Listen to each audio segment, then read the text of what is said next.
Satürn'ün yoğunluğu 0,687 gram santimetre küptür. Karşılaştırma için su 1 gram santimetre küptür. Satürn sudan daha az yoğun olduğu için yeterince büyük bir havuza gezegeni koyabilseydik suyun üzerinde yüzerdi. Ayrıca Satürn'ün atmosferi temel olarak %96 hidrojen, %3 helyum ve eser miktarda metan, amonyak, asetilen, etan, propan ve fosfin gibi maddelerden oluşur.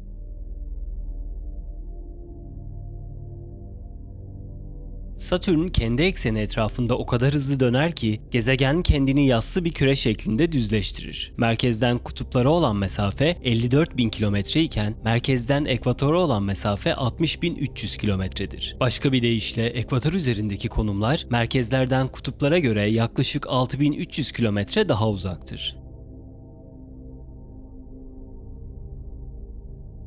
Galileo ilkel teleskobunu 1610'da Satürn'e çevirdiğinde Satürn'ü ve halkalarını görebiliyordu. Ancak neye baktığını bilmiyordu. Halkaların arasında Satürn'ün iki yanına yapışmış iki büyük uydu olabileceğini düşündü. Hollandalı gökbilimci Christian Huygens Satürn'ü gözlemlemek için daha iyi bir teleskop kullanması 1655 yılında gerçekleşti. Satürn'ün her iki tarafındaki ayların aslında halkalar olduğunu fark etti. Ayrıca Satürn'ün en büyük ayı olan Titan'ı keşfeden ilk kişiydi.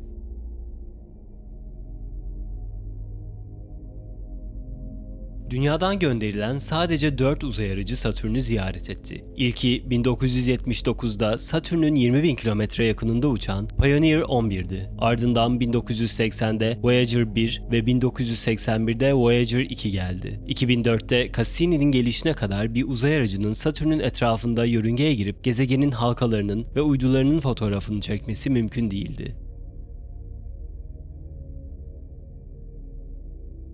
Satürn'ün 83 adet uydusu vardır. Satürn'ün en büyük uydusu olan Titan, Dünya'nın ayından %80 daha büyüktür. Ayrıca çoğu uydulara kıyasla güçlü bir yerçekimine sahiptir ve kalın bir atmosferi vardır. Ayrıca atmosfer yapısı sayesinde Güneş sisteminde yüzeyinde sıvı olan Dünya dışındaki tek cisimdir. Bu yüzden bilim insanları Titan üzerinde ilkel yaşam formlarının gelişmesine yardımcı olabilecek temel kimyasal reaksiyonların tetiklenebileceğine inanmaktadır. Satürn'ün ikinci önemli uydusu olan Enceladus, buzla kaplıdır. Buzla kaplı olması da yüksek miktarda su barındırdığı anlamına gelir ve dolayısıyla yaşam belirtilerinin olasılığını artırır.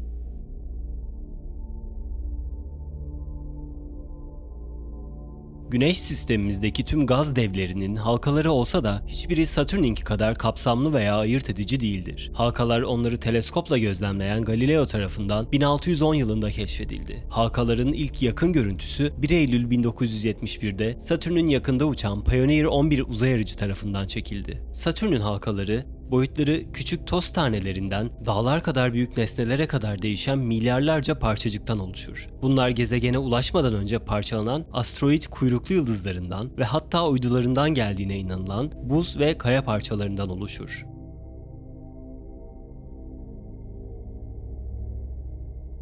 Satürn, çıplak gözle görülebilen 5 gezegenden biridir. Gezegenin halkalarını görmek için bir teleskoba ihtiyacınız olacaktır. Ancak gökyüzündeki o parlak yıldızı göstererek arkadaşlarınızı ve ailenizi şaşırtabilir ve Satürn'e baktıklarını bilmelerini sağlayabilirsiniz.